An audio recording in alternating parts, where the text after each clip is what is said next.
Di belakang suami saya yang baru pulang kerja, seorang wanita mengikutinya masuk ke dalam rumah. Ia mengenakan lipstik merah menyala, gaun ketat, dan sepatu hak tinggi yang tingginya pasti lebih dari 10 cm. Kami menyantap makan malam yang saya siapkan suami saya, ibu mertua, adik ipar, dan wanita itu. Wanita itu mencicipi masakan saya, lalu berkata, masakanmu biasa saja, ya. Ibu mertua dan adik ipar saya tertawa, sementara suami saya hanya diam. Setelah makan, suami saya dan wanita itu masuk ke kamar tidur utama kami. Percakapan mereka terdengar sampai keluar. Aku sudah muak dengan perempuan tua itu, aku ingin cepat-cepat mengusirnya dan hidup denganmu. Dia bilang dia muak pada saya, orang yang telah membantu membangun perusahaannya selama 10 tahun, disebut perempuan tua. Beberapa hari kemudian, suami saya menyodorkan surat cerai. Hak asuh anak untukmu, tapi kamu harus merelakan pembagian harta. Demi melindungi anak-anak, saya menandatanganinya. Begitulah saya, dengan 2 putri berusia 6 dan 4 tahun, pindah ke sebuah rumah kontrakan petakan yang lembab. Seluruh harta saya hanyalah 2 buah koper. Tapi saya yakin bisa bangkit kembali, karena saya punya pengalaman membangun perusahaan selama 10 tahun. Waktu berlalu. Suatu hari, saya berpapasan dengan mantan suami dan istri barunya. Mereka mungkin mengira saya hidup dalam kemiskinan, mungkin mereka berharap bisa melihat mantan istri yang menyedihkan, namun, mereka terkejut melihat penampilan saya. Kenapa? Biar saya ceritakan kisahnya sekarang. Agar nyaman didengarkan sambil mencuci piring, berjalan-jalan, atau sebelum tidur, cukup tekan tombol subscribe sekarang. Teater kisah kita akan otomatis menyiapkan episode berikutnya untuk Anda. Kisah hari ini dimulai. Sreng, sreng. Suara minyak panas memenuhi dapur. Hari itu adalah hari tahlilan untuk almarhum ayah mertua saya. Saya, dengan celemek terpasang, berdiri di depan wajan. Rendang, opor ayam, sambal goreng ati. Setiap kali saya mengaduk masakan, aroma bumbu terasa meresap hingga ke ujung rambut. Di telinga saya, terpasang earphone Bluetooth. Pak Budi, mengenai klien dari Singapura itu. Saya terus berbicara dengan suara pelan sambil mengaduk wajan. Tolong revisi kontraknya sesuai catatan yang saya berikan kemarin dan kirimkan hari ini juga. Tidak perlu menunggu persetujuan direktur utama, langsung proses saja. Terdengar suara khawatir Pak Budi dari seberang telepon. Ibu Kepala Divisi, apa tidak apa-apa diproses tanpa tanda tangan Pak Direktur? Tidak apa-apa. Pak Direktur sekarang pasti sedang main golf dan tidak tahu apa-apa soal isi kontrak. Lagi pula, semua pekerjaan praktis saya yang urus. Saya yang akan bertanggung jawab, jadi lanjutkan saja. Inilah keseharian saya. Mengurus kontrak bernilai miliaran rupiah sambil memasak rendang di dapur. Bernegosiasi dengan klien sambil mengenakan celemek. Setelah menutup telepon dan menyajikan rendang di piring, terdengar suara ibu mertua dari ruang tengah. Hei, Bunga. Suaranya tajam seperti pisau mengiris bawang.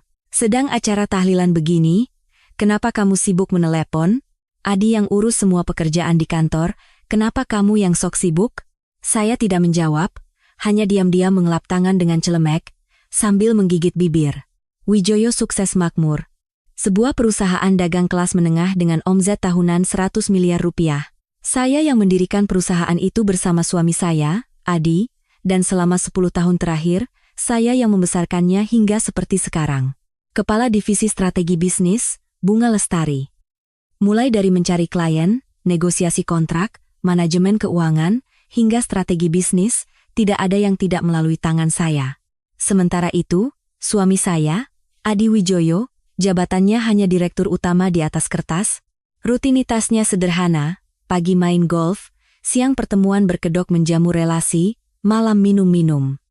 Menjaga citra dengan kartu kredit perusahaan adalah satu-satunya pekerjaannya. Dia tidak peduli bagaimana perusahaan berjalan, atau berapa omzet bulan ini. Namun, di rumah ini, saya hanyalah menantu yang tidak boleh membantah. Sekalipun saya diakui di perusahaan, begitu melewati pintu rumah ini, saya hanyalah seorang juru masak. Dasar perempuan kampung, tidak tahu diri. Ibu mertua tidak pernah lupa bahwa saya seorang yatim piatu.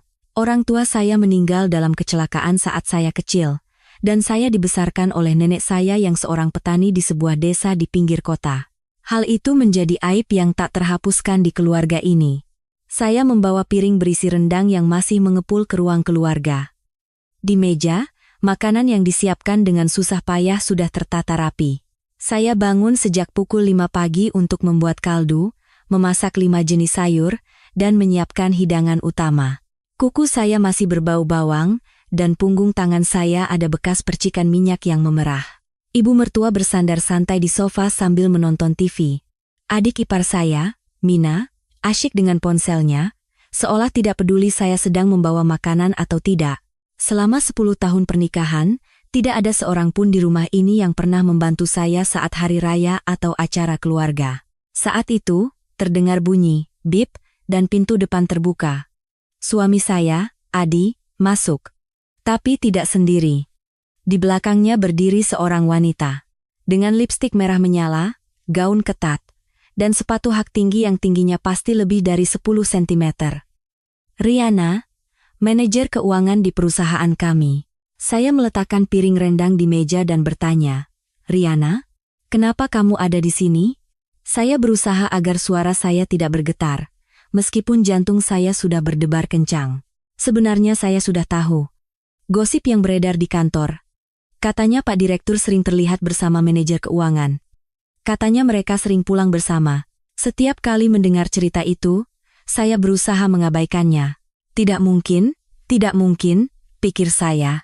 Namun, setiap bulan saat memeriksa rincian kartu kredit perusahaan, ada sesuatu yang mengganjal.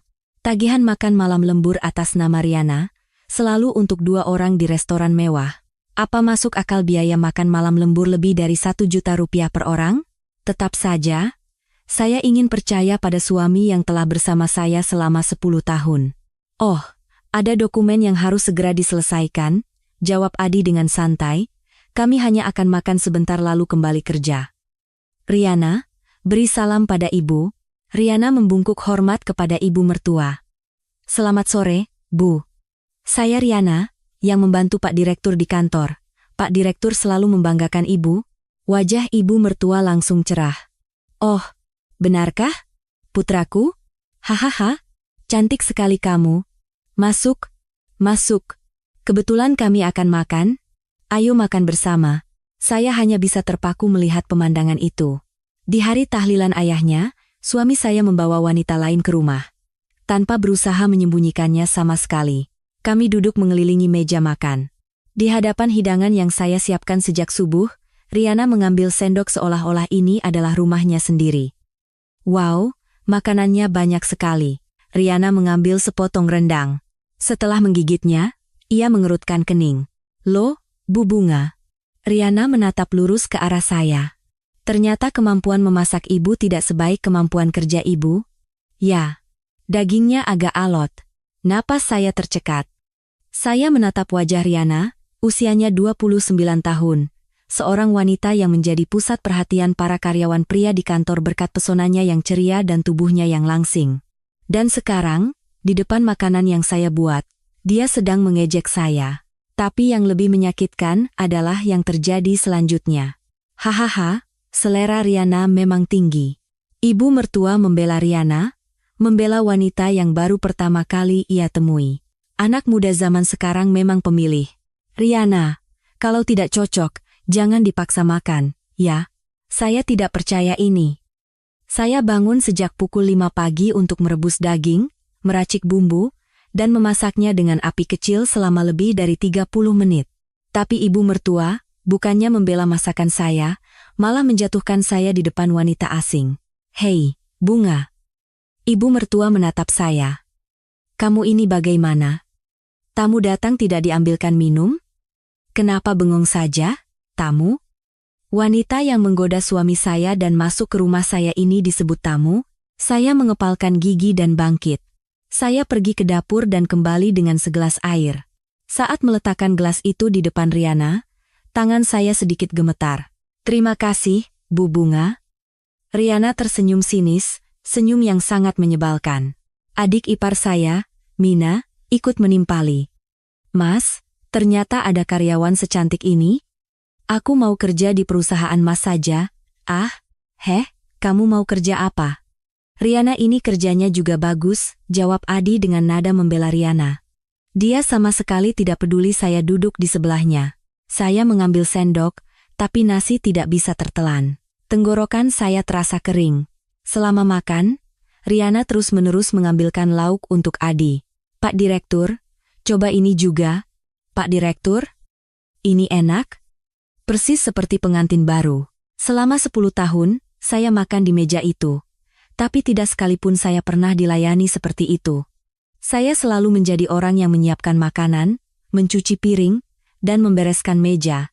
Tidak ada yang pernah bertanya apa yang saya makan atau apakah saya sudah makan dengan baik. Tapi wanita itu, di rumah orang lain, tanpa malu bertingkah seperti nyonya rumah. Riana melihat gelas Adi yang kosong, dan dengan natural menuangkan air. Pak Direktur, minum dulu. Melihat itu, hati saya mencelos. Itu bukan sekadar keramahan biasa. Memperhatikan orang lain dengan begitu alami adalah sesuatu yang hanya bisa dilakukan oleh orang yang sudah terbiasa. Sudah ada ikatan yang dalam di antara mereka. Hanya saya yang tidak tahu. Hei, menantu. Kalau sudah selesai makan, kupaskan buah. Atas perintah ibu mertua, saya diam-diam bangkit. Saat mengupas apel di dapur, tangan saya terasa lemas. Setiap kali pisau mengiris kulit buah, rasanya ada sesuatu yang lain di dalam dada saya yang ikut teriris. 10 tahun. Saya hidup sebagai menantu di keluarga ini selama 10 tahun. Setiap hari raya, saya bangun pagi-pagi untuk menyiapkan makanan. Setiap kali ada acara tahlilan, saya menggoreng semalaman. Saat ibu mertua sakit, saya yang mengantarnya ke rumah sakit. Saat adik ipar saya, Mina, gagal bisnis, saya yang membantunya dengan tabungan saya. Di perusahaan, saya menangani semua pekerjaan praktis menggantikan suami saya. Pertemuan dengan klien, negosiasi kontrak, manajemen karyawan, semua adalah tugas saya. Namun, saya tidak pernah sekalipun menonjolkan jasa saya. Saya pikir, menjaga wibawa suami adalah tugas seorang istri. Tapi inikah balasannya? Suami saya makan dengan mesra bersama selingkuhannya di meja makan rumah saya? Saya selalu menyangkalnya. Tapi sekarang saya tidak bisa mengelak lagi.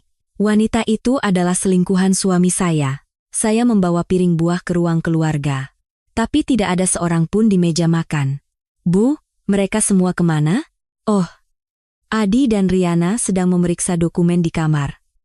Antarkan saja buahnya ke sana. Dokumen? Di kamar tidur utama, saya membawa piring buah dan berjalan ke depan kamar.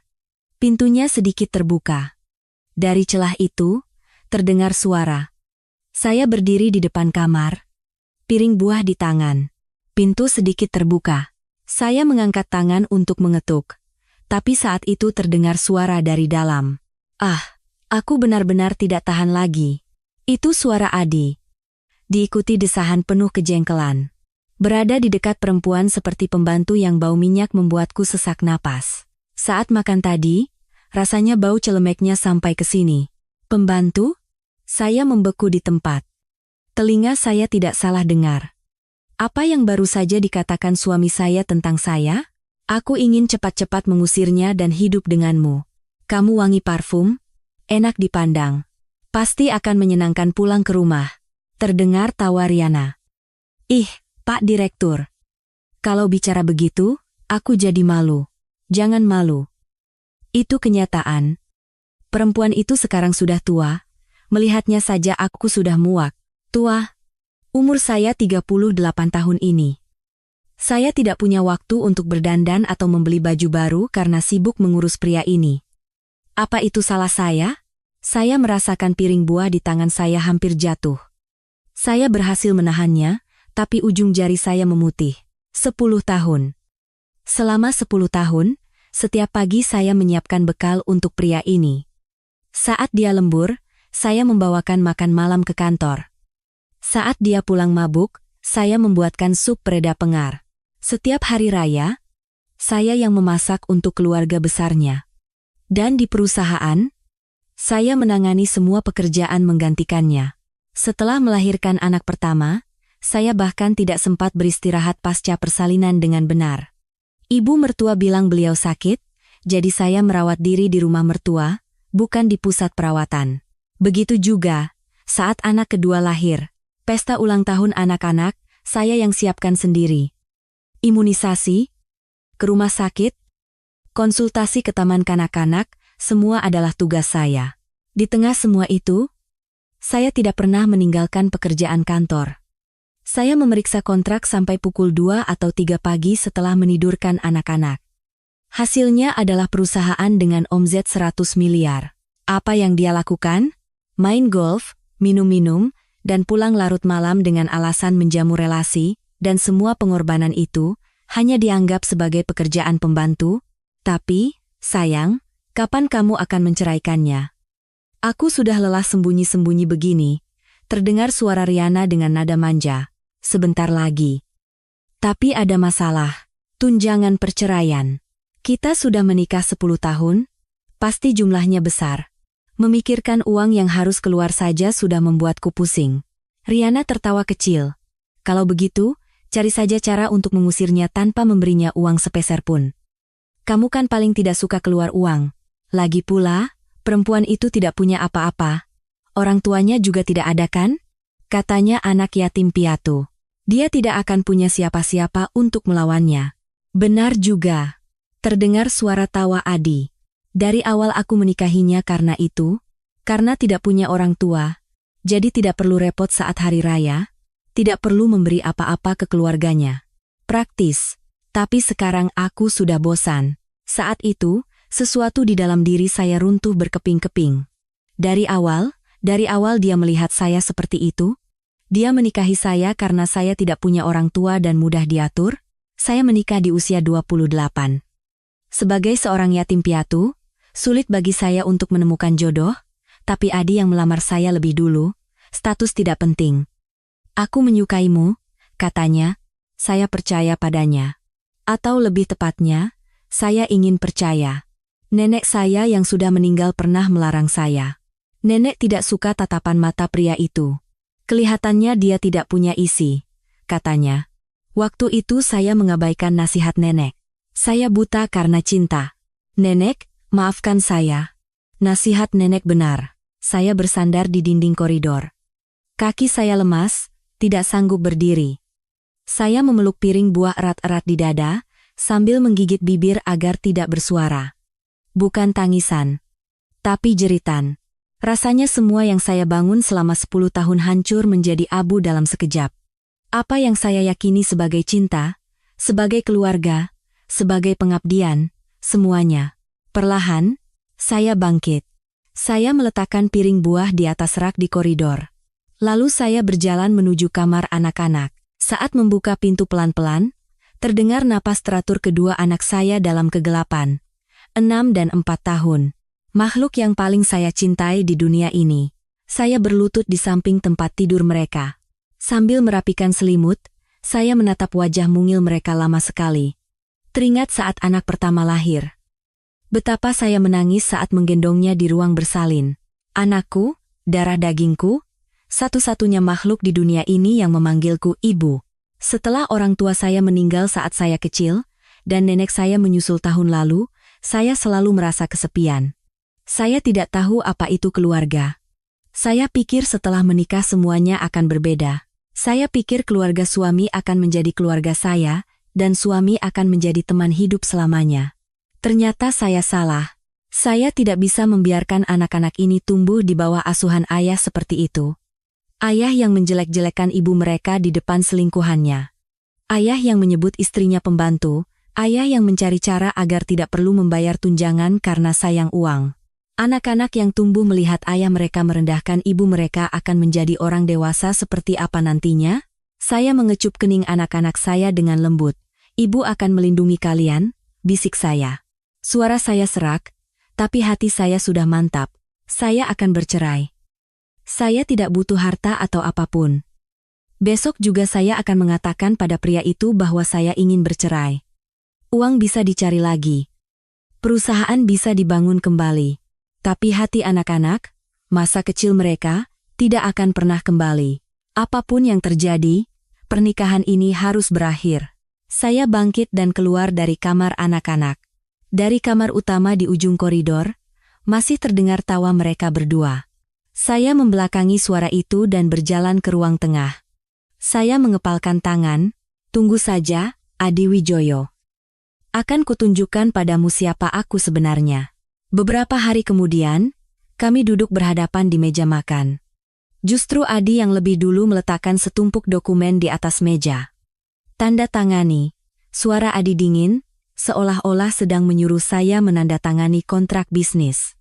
Hak asuh anakku berikan padamu, tapi sebagai gantinya, tanda tangani surat pernyataan melepaskan hak atas harta bersama dan saham perusahaan.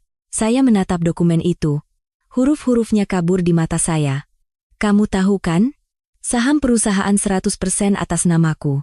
Secara hukum, kamu hanyalah seorang pegawai yang digaji. Tidak ada yang bisa kuberikan padamu. Saya merasa muak.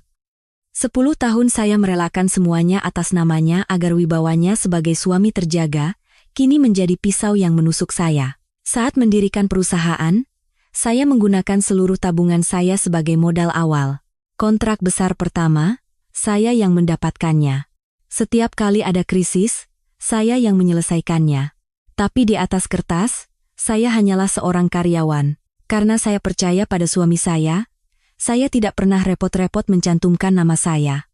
Kamu pikir, kamu bisa mengurus perusahaan tanpaku? Tanya saya dengan suara bergetar. Mulai dari manajemen klien sampai arus kas, semua aku yang kerjakan. Apa kamu tahu nama kontak di perusahaan klien? Apa kamu tahu berapa omset bulan ini? Kamu tidak tahu apa-apa. Adi tertawa sinis. Jangan konyol. Aku pemiliknya dan kamu hanya mengerjakan apa yang kuperintahkan. Tanpamu pun perusahaan akan baik-baik saja. Melihat wajahnya yang tanpa malu itu, amarah saya memuncak. Selama 10 tahun saya mengorbankan hidup saya untuk mengurus semua kekacauannya, dan sekarang dia bilang itu hanya mengerjakan perintah. Adi menyilangkan kakinya dan menambahkan, oh ya, tidak ada tunjangan perceraian. Tapi hak asuh anak kuberikan padamu. Dan kalau Riana sudah pindah ke sini, kamu harus mengosongkan rumah. Kosongkan barang-barangmu dalam seminggu. Seminggu? Saya harus pergi dari rumah yang sudah saya tinggali selama 10 tahun dalam waktu seminggu? Kalau tidak mau, serahkan saja anak-anak. Aku tidak peduli. Mendengar itu, saya terdiam. Anak-anak, kedua putri kecilku, saya melirik ke arah kamar mereka. Pintunya tertutup, tapi saya tahu mereka sedang tidur di dalam. Saya tidak punya pilihan. Dia mengancam tidak akan memberikan hak asuh jika saya tidak melepaskan harta. Secara hukum, mungkin saya bisa menang, tapi selama proses pengadilan yang panjang itu, betapa anak-anak akan terluka. Dan saya tidak bisa membiarkan anak-anak tinggal serumah dengan ayah seperti ini. Saya menggigit bibir dan mengambil pulpen. Baiklah, ambil saja semua uang kotormu. Saya menandatangani dokumen itu. Tangan saya gemetar, tapi tulisan saya tetap rapi. Aku hanya butuh anak-anakku. Lagi pula, perusahaan itu juga saya yang membangunnya dari nol. Saya yakin bisa memulainya lagi dari awal. Yang terpenting, saya tidak bisa membiarkan anak-anak saya tumbuh di bawah asuhan pria itu dan selingkuhannya. Beberapa hari kemudian, saya berjalan keluar dari lobi kantor. Di tangan saya hanya ada sebuah kotak kecil berisi barang-barang pribadi. Itulah satu-satunya yang bisa saya bawa dari perusahaan tempat saya bekerja selama 10 tahun. Tapi di lobi, orang-orang berkumpul. Ibu kepala divisi, Pak Budi berlari menghampiri saya. Di belakangnya, para karyawan lain ikut berkumpul. Apa ibu benar-benar akan pergi? Suara Pak Budi bergetar. Matanya memerah. Kalau ibu tidak ada, bagaimana dengan kami? Apa ibu pikir kami tidak tahu kalau ibu yang menjalankan perusahaan ini? Kalau ibu pergi, kami semua akan tamat. Karyawan lain mengangguk. Karyawan termuda bahkan sudah menyeka air matanya. Ibu kan yang selalu mentraktir kami makan saat lembur, kata seseorang. Waktu saya baru masuk dan hampir membuat kontrak gagal. Ibu yang membereskannya, sahut suara lain. Pak Direktur bahkan tidak hafal wajah kami, tapi ibu ingat ulang tahun kami semua. Hati saya terasa sesak. Orang-orang ini, yang mengikuti saya, yang percaya pada saya, yang lembur bersama saya untuk membesarkan perusahaan. Mungkin karena merekalah saya bisa bertahan di perusahaan ini selama 10 tahun. Saya meletakkan kotak itu dan menggenggam tangan Pak Budi erat-erat. Pak Budi. Mata saya juga berkaca-kaca. Tapi saya memaksakan senyum, dan kalian semua. Saya tidak melarikan diri. Para karyawan menatap saya. Saya hanya mundur sejenak. Saya akan mengumpulkan kekuatan di luar. Dan saya pasti akan kembali untuk melindungi kalian. Suara saya menggema di lobi. Sampai saat itu tiba, tolong bertahanlah sedikit lagi, saya janji. Pak Budi tidak melepaskan tangan saya. Air matanya mengalir di pipi. Perlahan saya melepaskan tangan saya dan mengambil kotak itu lagi. Lalu saya berjalan menuju pintu putar. Terdengar isak tangis di belakang saya. Tapi saya tidak menoleh. Kalau saya menoleh, saya takut akan ikut menangis. Saya mendorong pintu putar dan melangkah keluar. Angin dingin menerpa wajah saya. Saya menatap langit. Langitnya mendung, tapi anehnya, air mata tidak keluar. Aku pasti akan kembali. Janji itu akan kutepati. Saya mendatangi 4 agen properti. Sambil menggandeng tangan kedua putri saya hanya membawa 2 koper. Uang yang saya miliki hanyalah sedikit pesangon dan uang darurat yang saya kumpulkan. Aduh, Bu. Agen properti keempat memasang wajah serba salah. Dengan uang jaminan segini, hanya ada kontrakan petakan ini. Agak kurang layak untuk tinggal bersama anak-anak, tapi bisa langsung ditempati hari ini. Tempat yang ditunjukkannya adalah sebuah kontrakan di gang sempit dan lembab. Jendelanya hampir sejajar dengan tanah sehingga sinar matahari sulit masuk. Di salah satu dinding, ada bekas jamur yang bernoda, dan dari kamar mandi tercium bau saluran air. Baru seminggu yang lalu, saya tinggal di apartemen seluas 150 meter persegi. Anak-anak punya kamar sendiri, dan ruang tamunya cukup luas untuk berlari-larian. Tapi sekarang, ruangan sempit dan lembab ini harus menjadi rumah baru kami bertiga. Saya ambil yang ini, kata saya sambil tersenyum pahit dan menandatangani surat perjanjian. Saya tidak punya pilihan lain. Saya mulai membongkar barang. Isinya hanya pakaian dan barang-barang anak-anak yang muat di 2 koper. Saat diletakkan di ruangan yang kosong, semuanya terlihat semakin menyedihkan. Anak-anak menatap sekeliling ruangan dengan bingung. Jendela kecil, dinding bernoda, ruangan yang sempit. Sangat berbeda dengan kamar mereka yang luas. Saya memeluk anak-anak erat. Sayang, kita ini lagi berkemah, kata saya dengan ceria, agar mereka tidak cemas. Kalian tahu kan Ibu? Ibu yang membesarkan perusahaan ayah. Kita pasti akan segera pindah ke rumah yang lebih bagus lagi. Ibu akan tunjukkan kalau ibu ini wanita hebat. Sabar ya. 1 tahun saja, oke? Itu bukan omong kosong. Di kepala saya, sudah ada ide bisnis baru. Meskipun bukan di bidang perdagangan, saya bisa memulai sesuatu dengan koneksi dan pengalaman yang saya miliki. Saya yakin bisa memulai lagi dari nol. Sulit, tapi bukan tidak mungkin. Saya terus meyakinkan diri. Malam itu, setelah menidurkan anak-anak, saya duduk sendirian. Di sudut ruangan yang sempit, saya menulis rencana ke depan di buku catatan. Saya butuh pemasukan secepatnya, dan harus membayar biaya sekolah anak-anak. Kepala saya pusing. Tapi saya percaya jika saya merencanakannya, akan ada jalan keluar. Saat itu, ponsel saya berdering. Nomor tidak dikenal. Halo? Dengan Ibu Bunga Lestari? Terdengar suara pria asing, nadanya tenang dan sopan. Iya, betul. Ini siapa ya? Saya Bakhtiar, pengacara, pelaksana wasiat almarhumah Ibu Siti Aminah. Siti Aminah, nama nenek saya. Saya mengulang nama itu dalam hati. Nenek sudah meninggal 1 tahun yang lalu. Kenapa tiba-tiba ada pelaksana wasiat? Maksud Anda? Ini adalah hal yang sulit untuk disampaikan melalui telepon. Saya ingin bertemu langsung untuk menjelaskannya. Apakah Ibu ada waktu besok? Saya ragu sejenak, lalu menjawab, iya, saya bisa. Keesokan harinya, saya pergi ke tempat yang dijanjikan. Saat masuk ke sebuah kafe di dekat rumah, seorang pria parubaya berjas rapi sudah menunggu. Di tangannya ada sebuah amplop koklat yang sudah usang. Ibu Bunga, kan? Saya Bakhtiar. Pengacara itu memberikan kartu namanya. Saya duduk di seberangnya. Wasiat yang Anda sebutkan di telepon. Benar. Nenek Anda menitipkan surat wasiat ini kepada saya semasa hidupnya.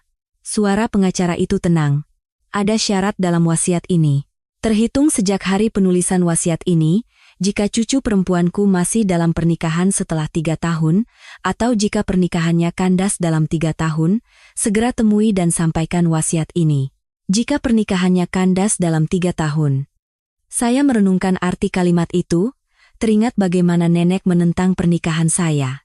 Nenek tidak suka tatapan mata pria itu, katanya. Ternyata, ucapan nenek benar. Apakah nenek sudah menduga hal ini akan terjadi? Sepertinya begitu. Beliau menyiapkan sebuah pelindung untuk cucunya, untuk saat-saat sulit. Pengacara itu membuka amplopnya. Di dalamnya ada beberapa lembar dokumen tua dan sebuah kunci yang bentuknya aneh. Ini adalah sertifikat tanah di pinggiran kota. Atas nama nenek Anda, dan sesuai wasiat, akan diwariskan kepada Ibu Bunga Lestari. Tanah? Mungkin tanah tempat nenek bertani. Dengan tangan gemetar saya menerima dokumen itu, lalu saya menyentuh kuncinya. Kunci logam tua, entah untuk apa. Kunci ini untuk apa? Itu tidak bisa saya beritahukan. Tapi nenek Anda berpesan, kau akan tahu saat tiba di tanah itu. Saya menatap dokumen dan kunci itu untuk waktu yang lama. Nenek, bahkan setelah meninggal pun, nenek masih berusaha melindungiku. Air mata mengalir di pipi. Jika ibu ada waktu besok, saya bisa mengantar ibu ke tanah itu. Atas tawaran pengacara itu, saya mengangguk. Tenggorokan saya tercekat, tidak bisa menjawab. Nenek, terima kasih. Dan maafkan aku. Maaf karena tidak mendengarkan nasihat nenek dan menikah dengannya. Saya pergi ke pinggiran kota dengan mobil pengacara. Begitu keluar dari Jakarta, pemandangannya berubah. Gedung-gedung tinggi digantikan oleh sawah dan ladang, apartemen digantikan oleh rumah-rumah sederhana. Melihat pemandangan yang berlalu di luar jendela, saya teringat nenek. Saya dibesarkan di sekitar sini. Setelah orang tua saya meninggal, saya dibesarkan oleh nenek. Nenek saya seorang petani seumur hidupnya. Beliau bangun pagi-pagi buta untuk pergi ke ladang dan bekerja dengan tanah sampai matahari terbenam. Dengan tangan kasarnya itulah beliau membesarkan saya. Sudah sampai. Atas ucapan pengacara, saya mengangkat kepala. Begitu turun dari mobil, hamparan tanah luas terbentang di depan mata. Ladang yang ditumbuhi ilalang. Sekilas tampak seperti tanah kosong yang terlantar. Tapi anehnya, air mata saya mengalir. Tanah ini, tanah yang digarap nenek seumur hidupnya. Saya berjalan perlahan. Rumput kering berdesir di bawah kaki saya, di antara ilalang. Saya seolah bisa merasakan jejak tangan nenek. Nenek yang menyiangi rumput di tengah embun pagi, nenek yang memanen hasil bumi dengan berpeluh. Nenek, saya menggenggam segenggam ilalang. Rasanya begitu berharga. Ibu Bunga, di sebelah sana ada kantor agen properti. Apakah ibu mau memeriksa harga pasaran? Atas usulan pengacara, saya mengangguk. Sejujurnya, saya tidak tahu berapa nilai tanah ini. Di sertifikat tertulis 10 hektar, tapi saya tidak tahu berapa nilainya. Saya tahu nenek dulu mengelola pertanian dari hulu ke hilir dalam skala besar, tapi saya tidak tahu sebesar ini. Di satu sisi, saya merasa sedih atas ketidakpedulian saya. Kami masuk ke kantor agen properti. Kantor properti desa yang sederhana. Di jendelanya tertempel tulisan spesialis tanah yang warnanya sudah pudar. Selamat datang. Seorang agen berusia sekitar 50-an menyambut kami dengan ramah. Saya mengeluarkan sertifikat tanah. Pak, saya mau tanya, kira-kira berapa harga pasaran tanah ini? Agen itu menerima dokumen tersebut. Matanya yang semula melirik acuh tak acuh tiba-tiba membelalak. Loh? Ibu pemilik tanah ini? Agen itu langsung berdiri. Bu, sebentar. Apa alamat tanah ini benar di sini? Iya, saya baru saja dari sana. Agen itu buru-buru menyalakan komputernya.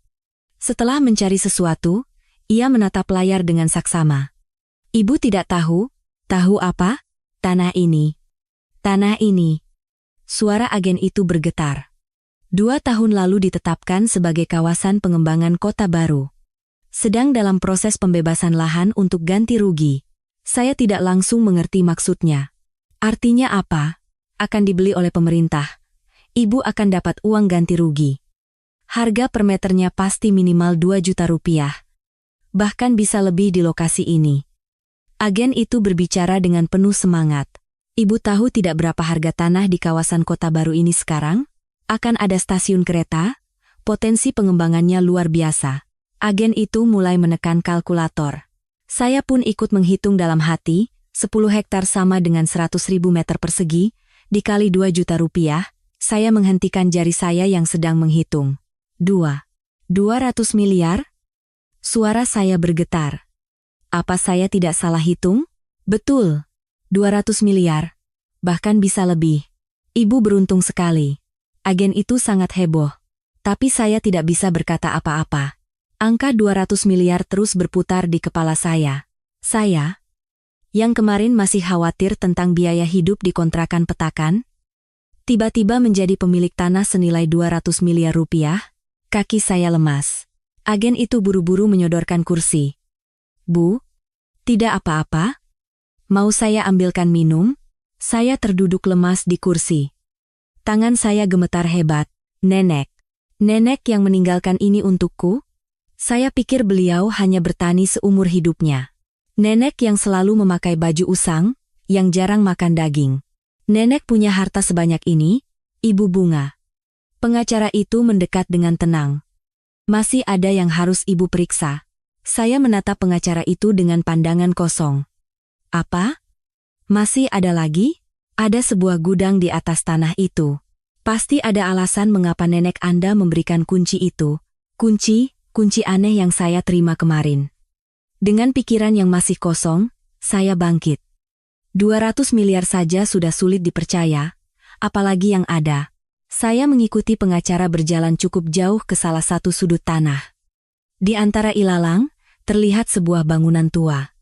Pintu besinya berkarat, dan cat di dindingnya sudah mengelupas di beberapa tempat.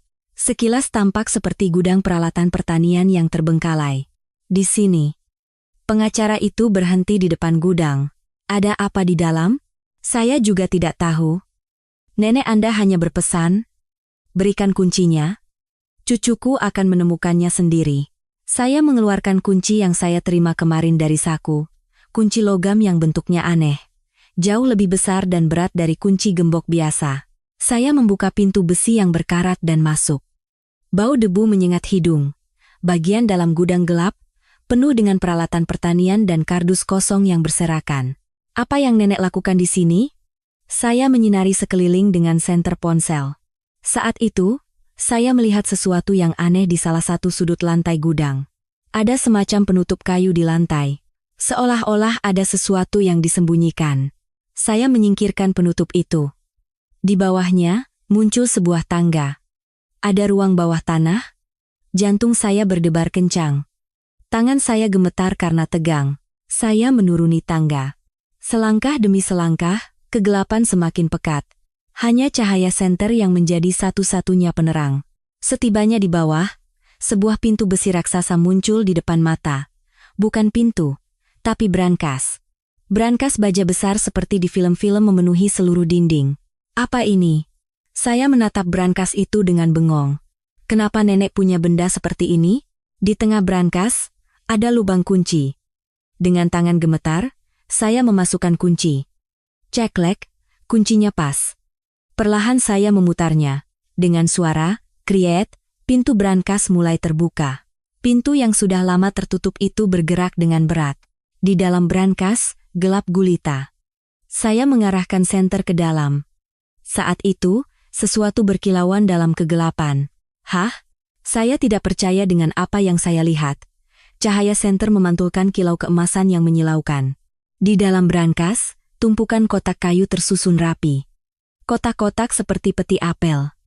Saya membuka tutup kotak yang paling dekat. Jantung saya serasa berhenti berdetak. Batangan emas. Batangan emas 1 kilogram tersusun rapi di dalam kotak. 10 batang di setiap kotak, bongkahan emas murni yang berkilauan. Tidak mungkin. Saya membuka kotak lain. Sama. Emas batangan. Emas batangan lagi.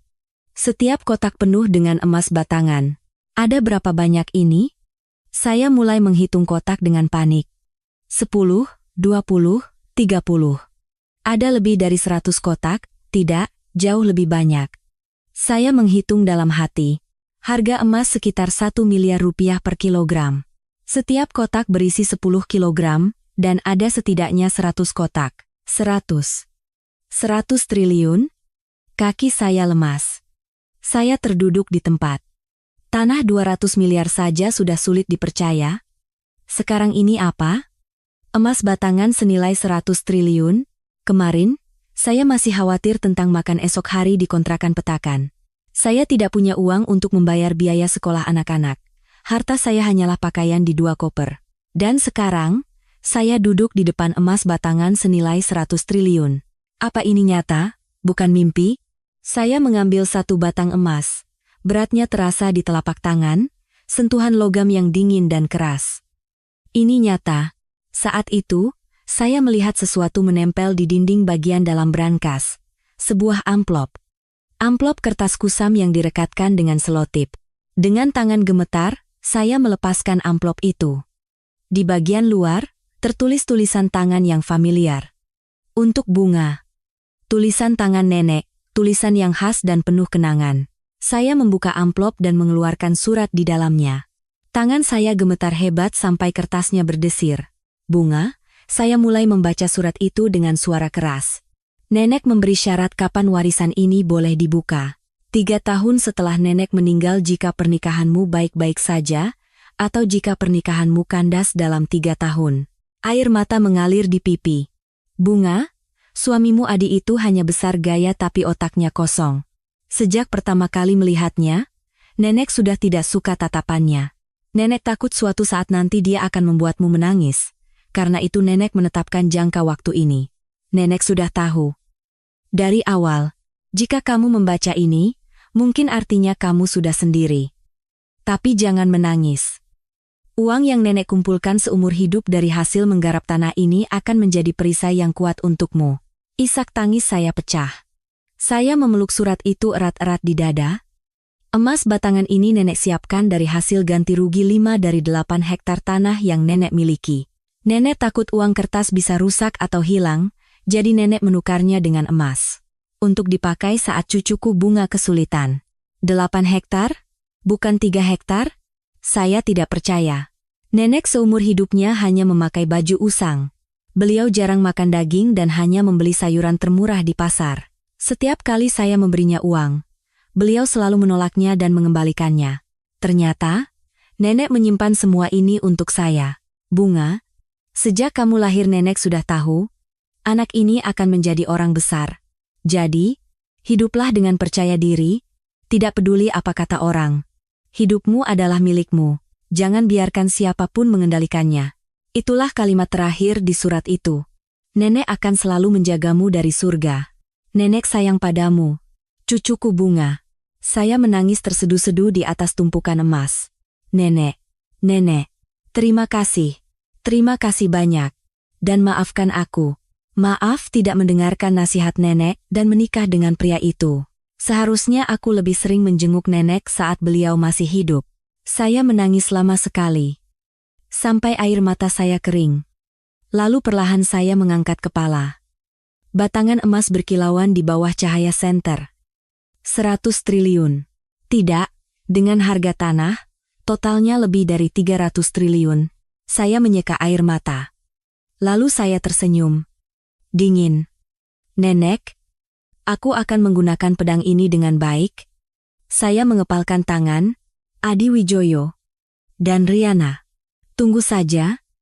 Akan kutunjukkan pada kalian siapa aku sebenarnya. Setelah keluar dari brankas bawah tanah, saya segera menyusun rencana. Gudang ini tidak bisa dibiarkan begitu saja. Saya harus memanfaatkan warisan nenek dengan baik. Beberapa hari kemudian, saya mencairkan sebagian emas batangan. Tentu saja, saya juga membayar pajaknya. Lalu saya memanggil arsitek dan desainer interior. Saya ingin mengubah gudang ini menjadi kafe. Kafe budaya terpadu terbesar di Jabodetabek. Arsitek itu membelalakan matanya. Seluruh gudang yang luas ini, iya. Buatkan juga taman outdoor, toko roti, dan area bermain anak. Tempat di mana keluarga bisa menghabiskan waktu seharian. saya ikut terlibat langsung dalam perancangannya.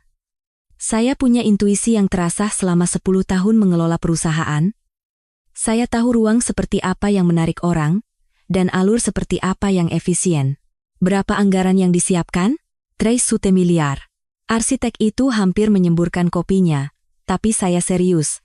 Kesempatan yang diberikan nenek ini harus saya manfaatkan sebaik-baiknya. Pada saat yang sama, saya mulai belajar tentang investasi. Cara membaca laporan keuangan, valuasi perusahaan, perdagangan obligasi dan surat utang. Saya membaca buku semalaman dan bertemu dengan para ahli. Pengalaman 10 tahun mengelola perusahaan menjadi dasarnya. Hebatnya, semakin banyak saya belajar, semakin saya percaya diri. Pekerjaan yang saya lakukan di Wijoyo Sukses Makmur ternyata semuanya terkait dengan bidang ini. Negosiasi dengan klien, manajemen arus kas, analisis risiko. Saya sudah teruji di lapangan. 3 bulan kemudian, saya diam-diam mendirikan sebuah perusahaan investasi. Namanya Jaya Investama, diambil dari inisial nama anak-anak saya. Saya mendaftarkan badan hukum dan menyewa kantor di jantung kawasan bisnis Jakarta. Saya juga merekrut seorang sekretaris yang kompeten untuk menjadi tangan kanan saya. Tidak ada yang tahu. Wanita yang diusir ke kontrakan petakan itu telah menjadi seorang miliarder dengan aset lebih dari 1 triliun rupiah. Tidak seorang pun di dunia. Untuk saat ini, saya harus bersembunyi. Jika waktunya tiba, saya akan maju sendiri. Sampai saat itu, saya akan mengasah pedang saya dengan tenang. Adi Wijoyo dan Riana, perbuatan kalian pasti akan kubalas. Setahun berlalu. Di tempat gudang tua di pinggiran kota itu, kini berdiri sebuah kafe budaya terpadu yang megah. Golden Field. Saya menamainya begitu karena kafe ini dibangun di atas tanah yang digarap nenek seumur hidupnya.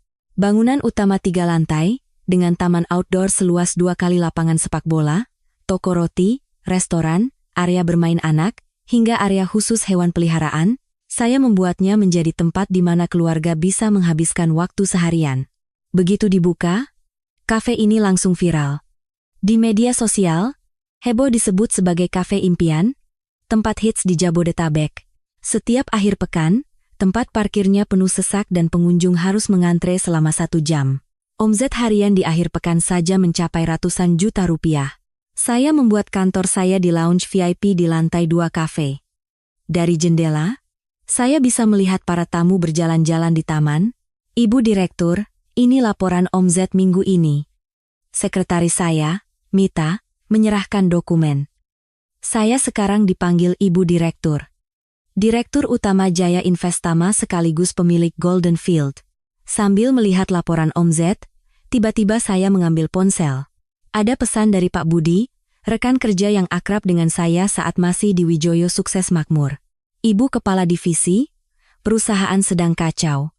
Begitu saya menekan tombol panggil, terdengar suara helaan napas Pak Budi. Tahun lalu Pak Direktur investasi di bisnis mata uang kripto dan rugi 20 miliar. Belum cukup. Sekarang dia menggelontorkan uang lagi untuk bisnis impor dari Tiongkok, tapi katanya ditipu oleh pemasoknya. Saya tertawa. Sesuai dugaan. Bagaimana dengan Riana? Oh, wanita itu? Naik jabatan jadi wakil direktur, selalu menempel di sebelah Pak Direktur dan bertingkah seperti nyonya besar. Kerjanya hanya belanja barang-barang mewah dengan kartu kredit perusahaan. Bulan lalu saja tagihannya lebih dari 500 juta. Saya tidak habis pikir. Perusahaan sedang diambang kebangkrutan, tapi dia malah asyik belanja. Saat rapat, dia duduk di kursi ibu dan seenaknya memerintah karyawan. Tidak tahu apa-apa soal pekerjaan tapi sok pintar. Semua karyawan mengumpat di belakangnya. Teringat hari itu? Setahun yang lalu. Wajahnya yang sinis saat mengaduk rendang buatan saya dan berkata, ternyata kemampuan memasak ibu tidak sebaik kemampuan kerja ibu. Ya, gaji karyawan lancar? Itu dia. Mulai bulan ini tertunggak. Semua orang cemas. Hati saya sesak. Para karyawan itu, orang-orang yang saya janjikan akan kembali. Pak Budi, tolong bertahan sedikit lagi. Saya akan segera menepati janji. Setelah menutup telepon, saya memanggil sekretaris saya. Mita? Iya, Bu Direktur. Beli semua surat utang Wijoyo Sukses Makmur yang beredar di pasar. Mita mengangguk. Beli juga semua obligasinya. Termasuk yang ada di bank. Borong semuanya. Baik. Target dananya? Saya menatap keluar jendela dan berkata, tidak ada batasan dana, aku akan memegang leher perusahaan itu. Beberapa hari kemudian, Jaya Investama menjadi kreditur terbesar yang memegang 80% utang Wijoyo Sukses Makmur. Adi, tanpa menyadari perusahaannya sedang berpindah tangan, masih saja asyik minum-minum dan main golf dengan Riana. Bahkan saat bank menolak perpanjangan pinjaman dan pemasok meminta pembayaran di muka, Adi hanya menganggapnya remeh dan berkata, ini hanya sementara. Pria bodoh yang tidak kompeten, yang bahkan tidak tahu kondisi keuangan perusahaannya sendiri. Saat kau membuangku, itu bukanlah akhir bagiku, melainkan awal. Sekarang saatnya untuk mulai mengencangkan jerat. Dan tak lama kemudian, sebuah kabar menarik terdengar. Bu Direktur, lihat ini. Mita menunjukkan layar ponselnya. Instagram Riana. Lagi hits nih Cafe Golden Field. Sayang, ajak aku ke sana dong. Di kolom komentar, Adi membalas. Oke, Tuan Putri. Akhir pekan ini kita ke sana. Saya tersenyum sinis. Mau masuk ke kandang macan dengan sukarela? Baiklah. Aku akan menunggumu. Sabtu sore. Golden Field, seperti biasa di akhir pekan, ramai dikunjungi orang. Tempat parkir sudah penuh, dan di taman outdoor, keluarga-keluarga menggelar tikar piknik. Di depan toko roti, antrean panjang mengular, dan dari area bermain anak, tawariang anak-anak tak henti-hentinya terdengar. Investasi 300 miliar itu tidak sia-sia. Kafe ini sekarang menjadi salah satu tempat paling hits tidak hanya di Jabodetabek, tapi juga di seluruh Indonesia. Setiap hari, ratusan foto diunggah ke media sosial. Dan di akhir pekan, pengunjung harus mengantre 2 hingga 3 jam untuk bisa masuk.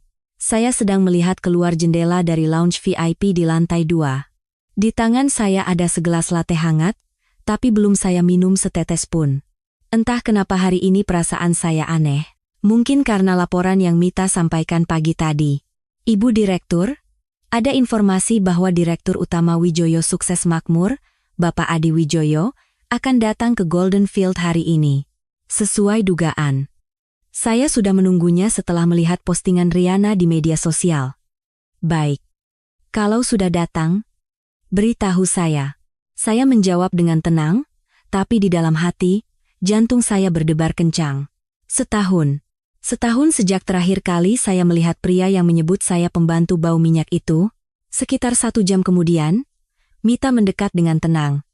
Ibu Direktur, mereka sudah datang. Ada di kasir lantai 1. Saya bangkit dari kursi. Saya mendekati jendela dan melihat ke bawah. Terlihat, Adi, tampaknya sedikit lebih kurus dari setahun yang lalu. Tapi tetap saja mengenakan pakaian mahal dengan ekspresi sombong. Di sebelahnya, Riana bergelayut manja di lengannya. Tetap dengan pakaian glamor dan tas bermerek. Saya mengamati mereka sejenak. Di kasir lantai 1, keributan sudah mulai terjadi. Wah, tempat ini bagus banget. Jauh lebih bagus dari yang kulihat di media sosial, kata Riana dengan takjub sambil melihat sekeliling kafe. Ia menyampirkan tas bermerek di lengannya dan melihat-lihat seolah ini rumahnya sendiri. Iya kan? Kalau punya kafe di tempat seperti ini, berapa banyak uang yang bisa dihasilkan? Kata Adi dengan angkuh, seolah ia mampu membangun bisnis seperti ini. Mereka berdiri di depan kasir. Signature latte 2. Oh, sama kue yang di etalase itu 2 potong, dan croissant 4. Macaron juga 6 ya. Riana menunjuk-nunjuk sambil memesan. Adi berdiri di belakangnya sambil asyik dengan ponselnya. Totalnya Rp870.000. Karyawan menyebutkan jumlahnya. Adi mengeluarkan kartu dari dompetnya. Kartu kredit perusahaan berwarna hitam. Logo Wijoyo Sukses Makmur tercetak jelas. Ini. Adi menyodorkan kartu dengan angkuh. Karyawan menerima kartu itu dan menggeseknya di mesin. Tapi ada yang aneh, ekspresi karyawan itu menegang. Maaf, Pak. Kenapa? Kartunya ditolak. Alis Adi berkedut. Apa? Coba lagi. Karyawan itu menggesek kartu lagi. Hasilnya sama. Tulisan merah muncul di layar mesin. Pak, limitnya terlampaui. Kartu ini diblokir. Apa katamu? Suara Adi meninggi. Pengunjung lain mulai melirik. Tidak mungkin. Limit kartu ini 500 juta. Coba lagi. Karyawan itu menggesek kartu lagi dengan wajah bingung. Hasilnya tetap sama. Maaf, Pak. Tetap ditolak. Aneh, saya pakai kartu lain saja. Adi merogoh dompetnya dan mengeluarkan kartu lain. Kali ini kartu kredit pribadi. Karyawan itu menggeseknya. Ditolak lagi. Yang ini juga tidak bisa, Pak. Apa? Tidak mungkin. Wajah Adi mulai memerah. Keringat mulai membasahi keningnya. Kartu ketiga ditolak. Kartu keempat ditolak. Bahkan kartu kelima pun ditolak. Tangan Adi mulai gemetar. Ia mengeluarkan semua kartu dari dompetnya dan meletakkannya di atas meja. Ada lebih dari 7 kartu, tapi semuanya sia-sia. Ini tidak masuk akal, gumam Adi. Wajahnya pucat pasi. Pengunjung yang mengantre di belakang mulai tidak sabar. Mas, bisa cepat sedikit? Antreannya panjang. Kalau kartunya tidak bisa, bayar tunai saja. Gaya parlente begitu, masa bayar kopi saja tidak bisa? Bisik-bisik semakin kencang. Wajah Riana juga memerah. Sayang, tidak ada uang tunai? Tanya Riana dengan suara pelan. Tapi mana mungkin Adi membawa uang tunai? Seumur hidupnya ia hanya menggesek kartu. Memangnya aku bawa uang tunai? Ini bukan masalah kartunya, tapi mesinnya yang rusak. Bentak Adi. Riana terkejut dan mundur selangkah. Sayang, orang-orang melihat. Tenang, diam. Bentakan Adi membuat seisi kafe hening. Semua orang menoleh ke arah mereka. Sepasang anak muda mengeluarkan ponsel dan mulai merekam. Yang lain pun ikut-ikutan. Kamu tahu siapa saya? Teriak Adi ke arah kasir. Mesin kalian yang rusak kan? Saya Direktur Utama Wijoyo Sukses Makmur. Perusahaan dengan omzet 100 miliar. Karyawan itu mundur dengan wajah panik. Maaf, Pak. Mesin kami tidak ada masalah. Sudah. Panggil pemilik kafe ini. Sekarang juga. Adi mulai mengamuk. Pengunjung semakin banyak yang berkerumun. Semua mengeluarkan ponsel dan merekam. Saya melihat pemandangan itu dari lantai 2. Saya tertawa. Pria yang setahun lalu mengusir saya ke kontrakan petakan dan berkata, tidak ada yang bisa kuberikan. Pria yang setiap hari minum-minum dan main golf dengan kartu kredit perusahaan. Pria itu sekarang tidak bisa membayar segelas kopi dan dipermalukan di depan umum. Sebenarnya, kartu Adi diblokir karena ulah saya. Sebagai kreditur, saya mengajukan sita jaminan atas aset Wijoyo Sukses Makmur. Kartu kredit perusahaan tentu saja diblokir, dan kartu pribadinya pun ikut diblokir karena ia menjadi penjamin. Ini baru permulaan. Saya memperbaiki lipstik saya dan mengancingkan jas. Saya memeriksa penampilan saya di cermin. Bukan lagi penampilan dengan celemek bau minyak seperti setahun yang lalu. Setelan jas seharga 30 juta, sepatu hak tinggi 10 cm.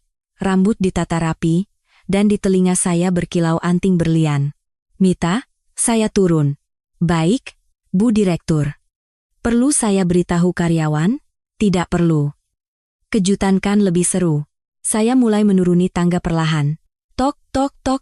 Suara sepatu hak tinggi saya menggema di kafe yang hening. Orang-orang menoleh ke arah suara itu. Semua orang di lantai 1 menatap saya. Termasuk Adi dan Riana. Saya berhenti di tengah tangga dan melihat ke bawah ke arah mereka. Berbeda dengan setahun yang lalu, bukan celemek usang, melainkan setelan jas mewah. Bukan bau minyak, melainkan aroma parfum Chanel yang lembut. Kuku saya dihiasi manikur, dan bekas percikan minyak di punggung tangan saya sudah lama hilang. Mata Adi membelalak. Sepertinya ia merasa wajah saya tidak asing. Perlahan saya membuka mulut. Permisi, ada masalah? Adi menatap saya. Awalnya ia tidak mengenali saya. Setelan jas mewah, rambut yang ditata anggun, anting berlian, sangat berbeda dengan penampilan dengan celemek bau minyak setahun yang lalu. Tapi setelah melihat wajah saya lebih jelas, mata Adi semakin membelalak. Bu! Bunga? Mendengar suara itu, seisi kafe hening. Riana juga menatap saya dengan mulut ternganga. Saya menuruni tangga perlahan. Selangkah demi selangkah, suara sepatu hak tinggi saya bergema. Tok, tok, tok.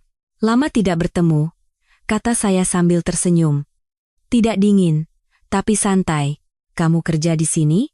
Tadi aku minta panggil pemiliknya, tanya Adi terbata-bata. Dia masih belum mengerti situasinya. Saya tertawa kecil. Kerja? Saat itu, karyawan di kasir mendekat dan membungkuk hormat kepada saya. Ibu Direktur, tamu ini terus membuat keributan. Perlu panggil polisi? Ibu Direktur. Mendengar panggilan itu, wajah Adi menegang. Riana juga. Keduanya menatap saya dengan bingung. Tidak perlu. Sepertinya hanya masalah kartu saja, jawab saya dengan tenang. Ibu? Direktur? Tanya Adi dengan suara gemetar. Ini kafemu? Kamu pemilik kafe ini? Saya mengangguk. Iya, ini kafe saya. Golden Field. Tahu artinya? Ladang emas. Dibangun di atas tanah yang digarap nenek saya seumur hidupnya. Mulut Adi ternganga. Dia tidak bisa berkata apa-apa. Riana di sebelahnya menarik lengan Adi. Sayang, apa yang perempuan ini katakan? Dia tidak sedang bercandakan? Tapi melihat para karyawan yang menyapa saya dengan panggilan Ibu Direktur, wajah Riana pun semakin menegang. Para pengunjung di sekitar mulai berbisik. Ternyata perempuan itu pemiliknya. Wah, gila. Pria itu benar-benar dipermalukan. Sudah kartunya tidak bisa, gayanya selangit. Wajah Adi memerah. Keringat dingin mengalir di keningnya. Ini tidak mungkin. Bagaimana bisa kamu? Gumam Adi. Ekspresinya tidak percaya. Setahun yang lalu, saat mengusir saya, apa yang dia katakan? Secara hukum, kamu hanyalah seorang pegawai yang digaji. Pergi dengan tangan kosong. Dia bilang begitu kan?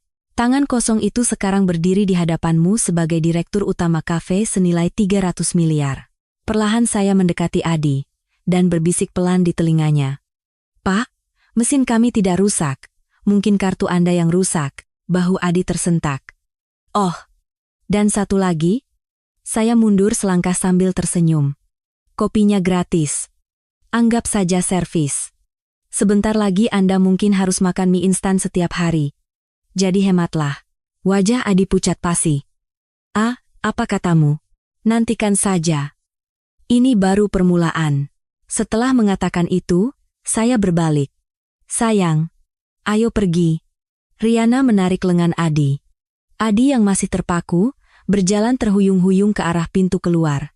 Selama melewati kerumunan pengunjung, tatapan mereka pasti terasa tajam. Bisik-bisik, tawa kecil. Pria yang mengaku sebagai direktur utama Wijoyo Sukses Makmur itu, kini diusir karena tidak bisa membayar kopi. Pintu putar tertutup, dan keduanya menghilang. Saya melihat pemandangan itu dan berpikir. Setahun yang lalu, saat kau mengusirku, aku berjanji. Aku pasti akan kembali. Sekarang saatnya menepati janji itu. Saya menoleh ke Mita. Besok, kirimkan surat panggilan rapat umum pemegang saham ke Wijoyo Sukses Makmur. Baik, Bu Direktur. Sudah saya siapkan. Saya menatap keluar jendela. Terlihat Adi yang terburu-buru mengeluarkan mobil dari tempat parkir. Ini belum berakhir, Adi Wijoyo. Ini baru benar-benar dimulai. Malam itu, saya duduk sendirian di ruang kerja saya di lantai 2 kafe. Di luar jendela, taman yang gelap terlihat. Siang hari ramai oleh pengunjung, kini sunyi di malam hari. Hanya lampu taman yang bersinar lembut. Cahaya bulan menyinari pepohonan di taman, kejadian siang tadi terus terbayang. Wajah Adi yang panik karena kartunya tidak bisa digunakan. Punggungnya yang lari tunggang langgang dengan wajah pucat. Orang yang setahun lalu mengusir saya dengan begitu kejamnya, hari ini pergi dengan tergesa-gesa. Tapi ini belum berakhir. Puncaknya adalah besok. Saya membuka laci meja. Di dalamnya ada sepucuk surat yang sudah menguning. Surat dari nenek. Saya mengeluarkan surat itu dan membukanya perlahan. Sudah berkali-kali saya membacanya, tapi setiap kali membacanya, mata saya selalu berkaca-kaca. Bunga, suamimu, Adi itu hanya besar gaya, tapi otaknya kosong. Nenek takut suatu saat nanti dia akan membuatmu menangis, karena itu nenek menetapkan jangka waktu ini. Ucapan nenek benar. Semuanya, jangan menangis.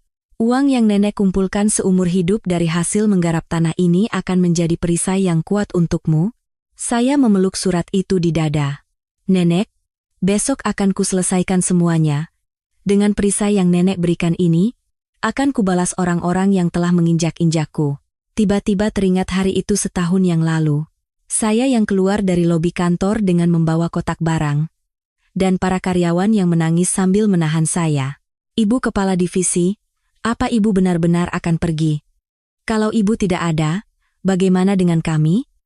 Tangan Pak Budi yang gemetar masih teringat jelas. Karyawan termuda menyeka air matanya, dan karyawan lain pun matanya memerah. Waktu itu apa yang saya katakan? Saya tidak melarikan diri. Saya hanya mundur sejenak. Saya akan mengumpulkan kekuatan di luar, dan saya pasti akan kembali untuk melindungi kalian. Janji itu, selama setahun ini tidak pernah saya lupakan sehari pun. Pak Budi kadang-kadang menelepon.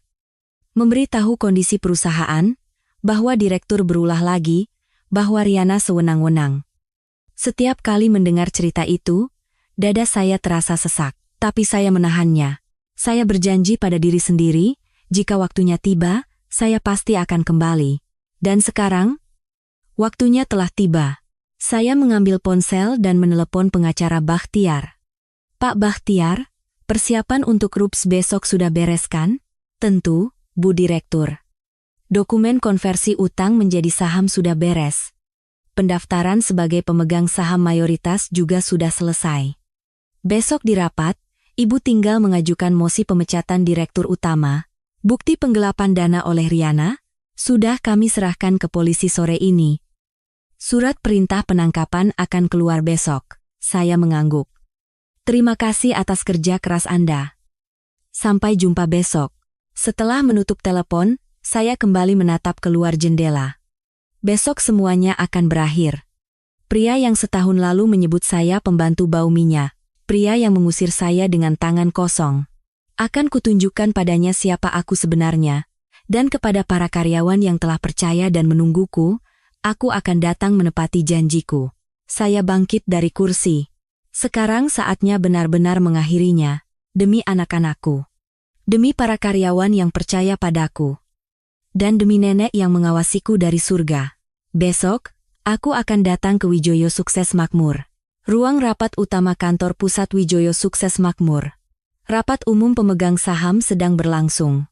Biasanya rapat ini hanya formalitas, tapi hari ini suasananya berbeda. Ketegangan terasa di udara. Ada apa ini? Siapa yang berani-beraninya mengadakan RUPS luar biasa? Teriak Adi. Wajahnya memerah. Pak Direktur, kami juga tidak tahu. Tiba-tiba ada pemberitahuan bahwa ada konversi utang menjadi saham. Jawab salah seorang direksi terbata-bata. Konversi utang menjadi saham? Apa maksudnya itu? Siapa yang menyetujui hal itu? Adi menggebrak meja. Tapi tidak ada yang bisa menjawab. Sebenarnya, Adi bahkan tidak tahu kondisi keuangan perusahaannya sendiri. Di belakang ruang rapat, para karyawan berdiri. Pak Budi dan para karyawan lama lainnya. Semua memasang wajah cemas sambil mengamati situasi. Saat itu, pintu ruang rapat terbuka. Tok tok tok. Suara sepatu hak tinggi bergema. Semua mata tertuju ke pintu. Itu aku. Dengan setelan jas hitam dan rambut yang ditata rapi. Di belakangku, pengacara dan sekretaris mengikuti. Di tangan mereka ada setumpuk dokumen. Ibu kepala divisi? Gumam Pak Budi dengan mata terbelalak. Karyawan lain juga mulai berbisik saat mengenali saya. Bunga? Kenapa kamu di sini? Adi menatapku dengan tidak percaya. Teringat kejadian memalukan di kafe kemarin, wajahnya pucat pasi. Saya berjalan ke tengah ruang rapat, dan berhenti di depan podium. Selamat pagi, para pemegang saham. Suara saya menggema di ruang rapat. Saya Bunga Lestari, Direktur Utama Jaya Investama. Kreditur terbesar yang memegang 80% utang Wijoyo Sukses Makmur, dan saya berhenti sejenak, dan menatap lurus ke arah Adi. Mulai hari ini, melalui konversi utang menjadi saham, saya adalah pemegang saham mayoritas. Ruang rapat menjadi riuh, para pemegang saham saling berpandangan dan berbisik. Wanita itu dari Jaya Investama, perusahaan investasi yang terkenal itu, gila, bagaimana bisa? Di tengah keributan, Adi bangkit dari kursinya. Apa maksudnya ini? Adi bangkit dari kursinya. Bagaimana bisa kamu memiliki saham perusahaanku? Ini penipuan, ini penipuan. Penipuan? Saya dengan tenang membuka dokumen. Semua prosedur dilakukan secara legal. Ini surat persetujuan konversi utang menjadi saham, perjanjian pengalihan piutang, dan permohonan perubahan daftar pemegang saham. Mau diperiksa? Tangan Adi gemetar. Ia menerima dokumen itu, tapi sepertinya huruf-hurufnya tidak bisa ia baca. Baiklah, kita langsung ke pokok permasalahan. Saya berbalik menghadap para pemegang saham. Agenda hari ini adalah mosi pemecatan Direktur Utama Adi Wijoyo atas kegagalan manajemen selama setahun terakhir yang menyebabkan kerugian besar bagi perusahaan, serta dugaan penyalahgunaan dana perusahaan melalui hubungan tidak pantas dengan Wakil Direktur Riana. Apa katamu? Teriak Adi, tapi saya mengabaikannya dan melanjutkan. Para pemegang saham yang setuju, silakan angkat tangan. 1, 2, 3. Tangan-tangan terangkat. Suara bulat, mosi pemecatan Direktur Utama Adi Wijoyo disetujui. Saya mengumumkannya. Suara saya tenang, tapi di dalam dada ada sesuatu yang membara. Wajah Adi pucat pasi. Kakinya lemas, ia terhuyung-huyung dan terduduk di kursinya. Tidak mungkin. Tidak mungkin. Gumam Adi, tapi saya tidak lagi menatapnya. Saya mendekati para karyawan yang berdiri di belakang ruang rapat. Pak Budi menatap saya dengan mata berkaca-kaca. Ibu Kepala Divisi. Pak Budi, saya tersenyum. Saya datang menepati janji. Maaf sudah membuat menunggu lama. Mendengar itu, air mata Pak Budi mengalir. Ibu benar-benar datang. Teriak karyawan termuda sambil terisak. Kami percaya dan menunggu. Kami tahu ibu akan kembali. Sorak-sorai pecah di antara para karyawan. Seseorang mulai bertepuk tangan, dan dalam sekejap seluruh ruang rapat dipenuhi suara tepuk tangan. Mata saya pun terasa panas. Ini adalah momen yang saya tunggu selama setahun. Semuanya, mohon kerjasamanya ke depan. Kita akan membangun kembali perusahaan ini. Di tengah tepuk tangan para karyawan, saya menoleh ke arah Adi. Ia duduk di kursinya dengan kepala tertunduk.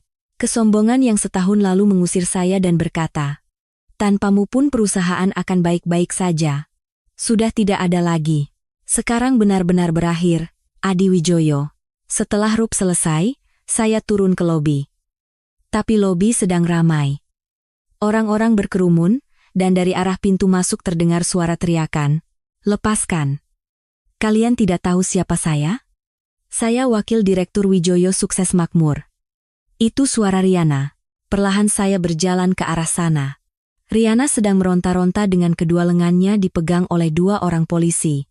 Wajahnya berantakan karena riasannya luntur, dan tas bermereknya jatuh di lantai. Hari ini pun ia mengenakan pakaian mahal, tapi penampilannya yang diseret polisi sangat menyedihkan. Saudari Riana, Anda ditangkap atas tuduhan penggelapan dana perusahaan dan penipuan. Anda berhak untuk diam. Polisi membacakan surat perintah. Penggelapan? Penggelapan apa? Saya tidak mengambil sepeser pun. Teriak Riana. Tapi sia-sia. Bukti yang saya serahkan ke polisi sangat lengkap.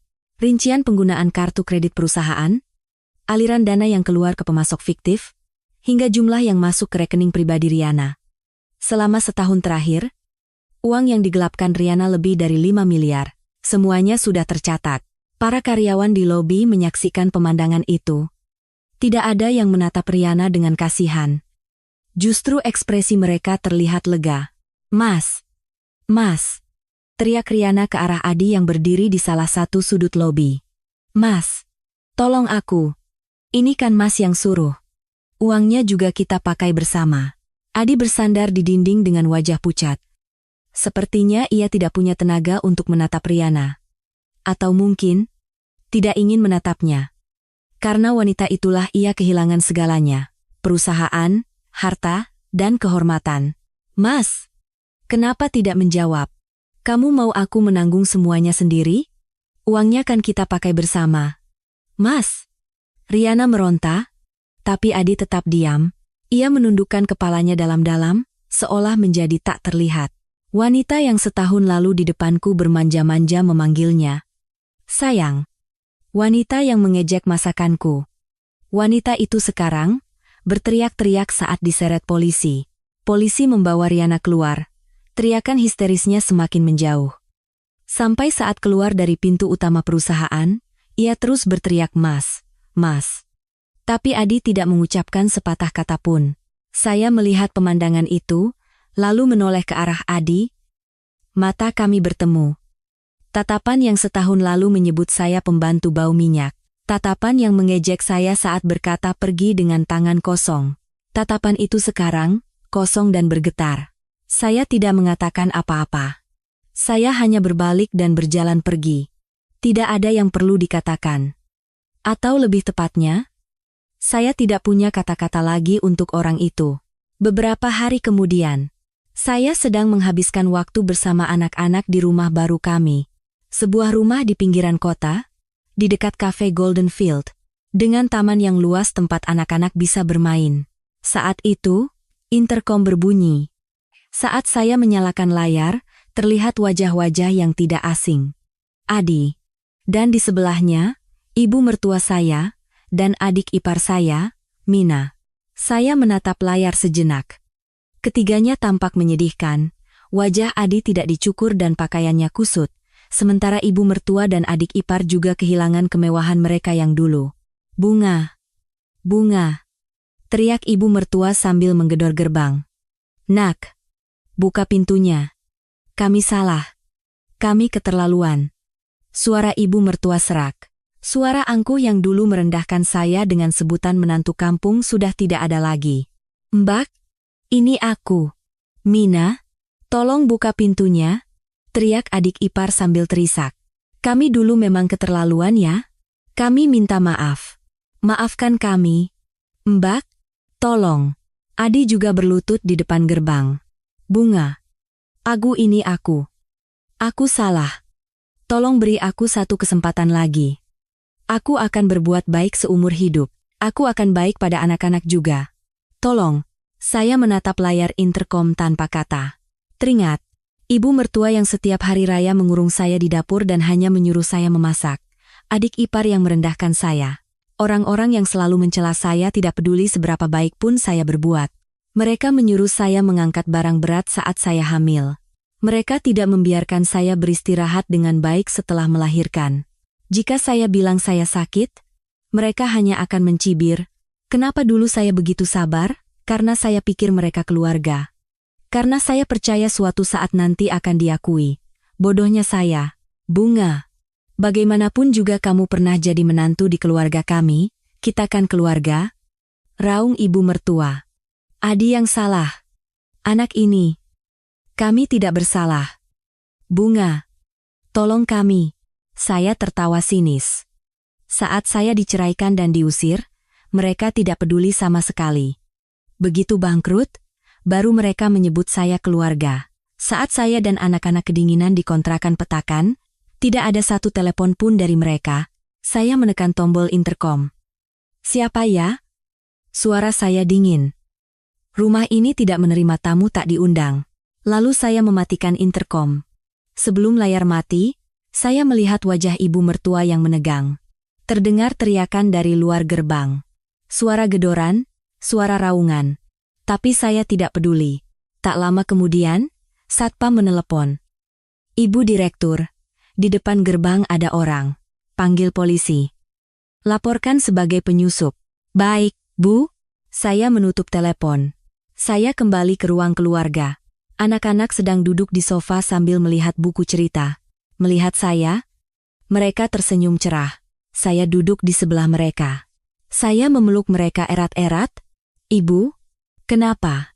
tanya anak sulungku. "Tidak apa-apa. Hanya saja putri-putri ibu cantik sekali." Saya mengelus kepala mereka. "Inilah keluargaku.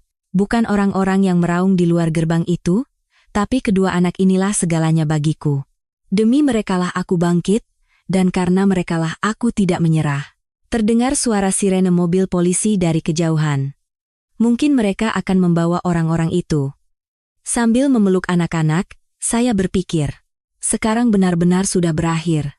"Nenek, aku berhasil. Dengan perisai yang nenek berikan, aku telah membalas semua orang yang telah menginjak-injakku. Sekarang aku akan hidup menatap ke depan. Demi kebahagiaan aku dan anak-anakku, musim semi telah tiba. Di taman outdoor Golden Field, bunga sakura bermekaran, sinar matahari yang cerah menyelimuti seluruh taman dengan hangat. Saya sedang berjalan-jalan di taman sambil menggandeng tangan kedua putri saya. Anak-anak memungut kelopak bunga sambil berceloteh. Melihat mereka saja sudah membuat hati saya hangat. "Selamat pagi, Bu Direktur," sapa seorang karyawan yang lewat dengan ceria. Saya pun tersenyum dan melambaikan tangan. "Pak Budi, semangat ya hari ini." Itu Pak Budi. Orang yang menangis dan menahan saya saat saya meninggalkan perusahaan setahun yang lalu. Sekarang beliau menjadi wakil direktur di perusahaan. Tentu saja, nama perusahaannya sudah diganti menjadi Bunga Makmur. Saya duduk di bangku taman. Anak-anak bermain di hamparan rumput, dan saya memperhatikan mereka. Teringat saat seperti ini setahun yang lalu. Malam-malam saat saya menidurkan anak-anak di kontrakan petakan sambil mengkhawatirkan hari esok. Saat itu, harta saya hanyalah 2 koper. Segalanya terasa suram dan menakutkan. Tapi sekarang berbeda. Pembalasan dendam sudah berakhir. Adi, kabarnya menghilang entah kemana setelah bangkrut. Riana divonis 3 tahun penjara. Ibu mertua dan adik ipar tidak lagi mencari saya. Mungkin mereka malu untuk menunjukkan wajah. Apapun yang terjadi pada mereka, saya tidak peduli lagi. Hidupku baru saja dimulai. Saya menatap langit. Langit biru cerah tanpa awan. Teringat nenek? Yang nenek berikan bukan hanya uang. Itu adalah kesempatan untuk mencintai diri sendiri. Kesempatan untuk hidup sebagai bunga lestari, bukan sebagai istri seseorang atau menantu seseorang. Selama 10 tahun, saya hanya memikirkan pandangan orang lain. Demi menjaga wibawa suami, demi diakui oleh keluarga mertua, saya mengorbankan diri saya, tapi yang saya dapatkan hanyalah pengkhianatan dan penghinaan. Sekarang saya tahu, saya adalah orang yang berharga. Tanpa harus diakui oleh orang lain, saya bersinar dengan sendirinya. Anak-anak berlari menghampiri saya. Mereka membuat karangan bunga dan memberikannya kepada saya. Karangan bunga yang tidak beraturan tapi penuh ketulusan. Saya memeluk anak-anak erat. "Terima kasih, putri-putriku." Bayangan saya terpantul di jendela kafe. Seorang wanita yang sedang tersenyum sambil memeluk kedua anaknya. Bukan lagi pembantu dengan celemek bau minyak, melainkan wanita yang percaya diri, bahagia, dan bersinar. Saya tersenyum melihat bayangan saya di jendela. "Nenek, aku hidup dengan baik. Seperti yang nenek harapkan, aku hidup dengan percaya diri tanpa terpengaruh oleh siapapun." "Terima kasih, aku sayang nenek.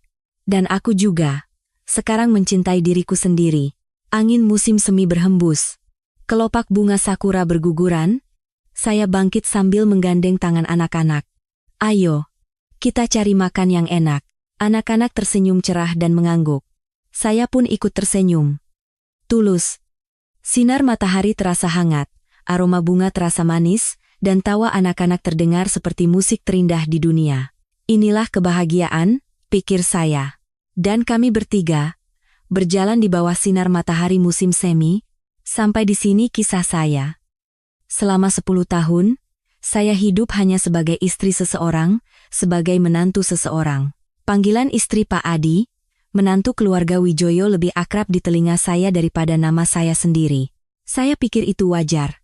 Tapi saat kehilangan segalanya, barulah saya sadar. Sejak awal, saya adalah orang yang bisa bersinar dengan sendirinya. Mungkin saat ini, ada di antara Anda yang hidup dalam bayang-bayang seseorang seperti saya, yang melupakan nilai diri sendiri dan bertahan hidup setiap hari hanya dengan memikirkan pandangan orang lain. Perasaan itu, saya tahu. Saya sangat tahu. Tapi jangan menyerah. Suatu saat nanti, pasti akan ada orang yang mengakui Anda. Orang itu bisa jadi orang lain, atau mungkin diri Anda sendiri. Bagi saya, nenek adalah orang itu. Berkat nenek yang percaya pada saya bahkan dari surga, saya bisa bangkit kembali, dan juga diri saya sendiri. Anda juga bisa. Jika kisah bunga hari ini berkesan di hati Anda, silakan berlangganan dan aktifkan notifikasi untuk pertemuan kita selanjutnya.